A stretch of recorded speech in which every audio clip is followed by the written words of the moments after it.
umugore yabayeho mu gihe kingana n'imyaka 5 abana n'abagabo 2 kandi nta numwe umenye ko umugore we afite undi mugabo. Uribaza icyo kintu? Iyi ni inkuru nje kukubwira, inkuru yabayeho, inkuru mpamo, kandi ndatekereza nawe hari isomo iri bugusigire cyangwa se hari icyo iri bukwibutseho muri ubu buzima bwacu bwa buri munsi dusanzwe tubayemo. Ramba kandi ugire amahoro wowe ukurikiranye Lioness 250, Lioness Desa 50 cyangwa se Lioness 25.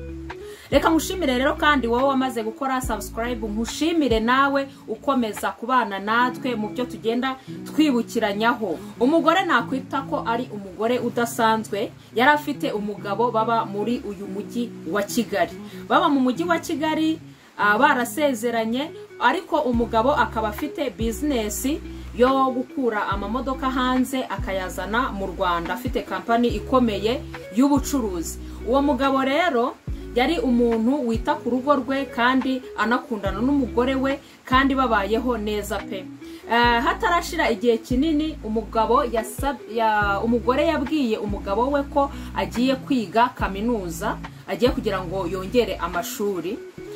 Yamubwiye ko agiye kwiga mu ntara, nk'uko wava i Kigali ukaba wajya kwiga nk'ihuye. Umugore rero yaragiye ngo ajya kwiga. Mu by'ukuri ntabwo yaragiye kwiga, ahubwo yaragiye gushaka umusore bamenyanye mu gihe yari yaranashatse. Gusa uwo musore yamumenye atazi ko uwo mugore afite umugabo. Umugore we baracatingaga bino bya social media, akamubwira ko akiri single, atari mariye.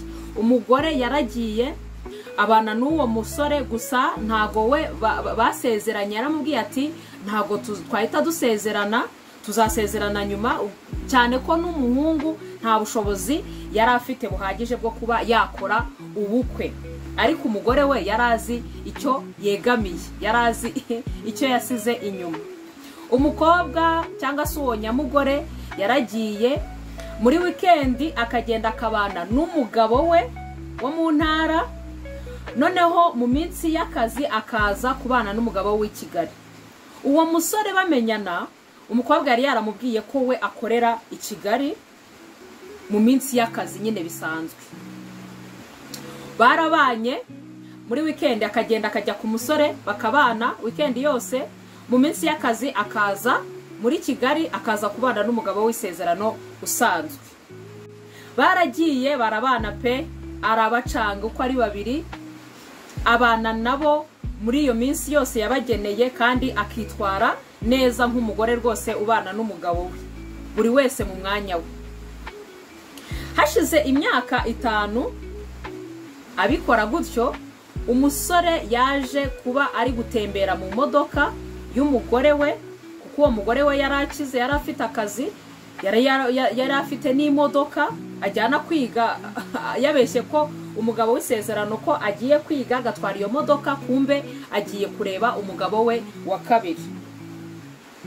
Rimwe umugabo wa kabiri wo mu ntara yaje gufata imodoka y'umugore we, hari ukuntu yari yayifashe muri weekend, arayifata reka nanjye njye Kigali njye gutembera.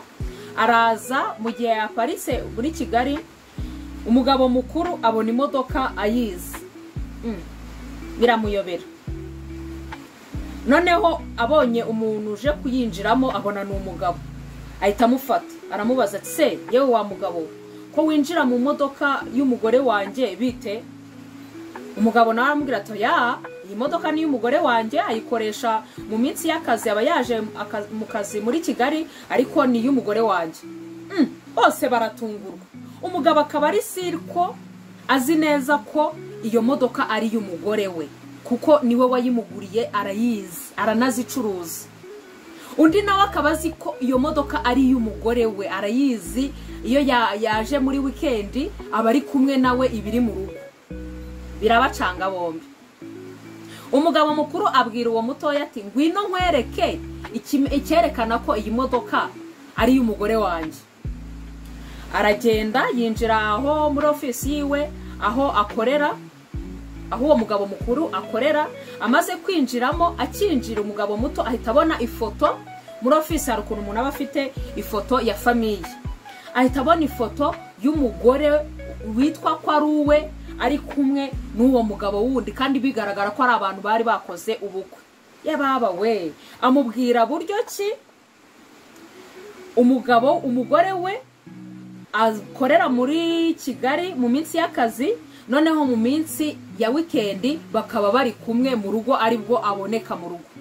Umugabo nawe ahita amutekereza amubwira ati umugore wanjye amaze igihe yiga mu ntara, ntago aba hari muri weekend, aba yagiye kwiga, ahubwo tukaba turi kumwe mu minsi y'akazi. Abo bagabo bombi bavumbuye ko umugore yabakinnye icyo gihe cyose gishize kingana n'imyaka 5, ababwira ko umwe amubwira ko yagiye kwiga, undi akamubwira ko aba ari mu kazi. Murumva uwo mugore ibintu yakoreye abo bagabo. Uribaza icyo kintu, gutunga abagabo babiri, kandi tubizi ko no mu buzima bwacu busanzwe umugore kugira ngo atunge abagabo babiri ni ibintu bidakunda kubaho, ni ibintu bidakunda kugaragara kwa. Ariko we yarabakinnye imyaka 5 yose ayimara, umwe azi ko ari umugore we, n'undi azi ko ari umugore we. Ahantu rero twakuramo nk'isomo, icyo nakibutsa abagabo cyangwa se n'abandi bantu babana bafite abo babana nabo, ni gute umuntu ajya kwiga mu ntara ntumenye ko uwo muntu atiga koko, ntumubaze uti ese mwizi bike se wanyeretse wenda n'ibyo mwigiramo, wenda ukanambwira ibyo wiga. Ese ni gute wowe nk'umugabo cyangwa umugore umuntu akorera ahantu kamara imyaka 5 utazi ngo uyu mugore wanjye akora ahangaha? Uwo mugabo wo mu ntara ntabwo yarazi icyo umugore we akora, ntabwo yari yarasuzumye ngo amenye ati umugore wanjye akora iki. Uzasanga hari abantu babana umwe atazi icyo undi akora, ariko ntago aba ari byo. Nagira ngo mbibibutseho rero. Ikindi, nkawe w'umugore, nk'umuntu w'umugore ukora icyo kintu cyo gutunga abagabo babiri, ese ubwo uba wumva ko bizarangira gutyo? Ntago wahisha ibintu igihe cy'ubuzima bwawe byose bwose ngo bizarangire bitamenyekanye. Ese hari icyo wungutse? Hari icyo wumva nkwibukijeho?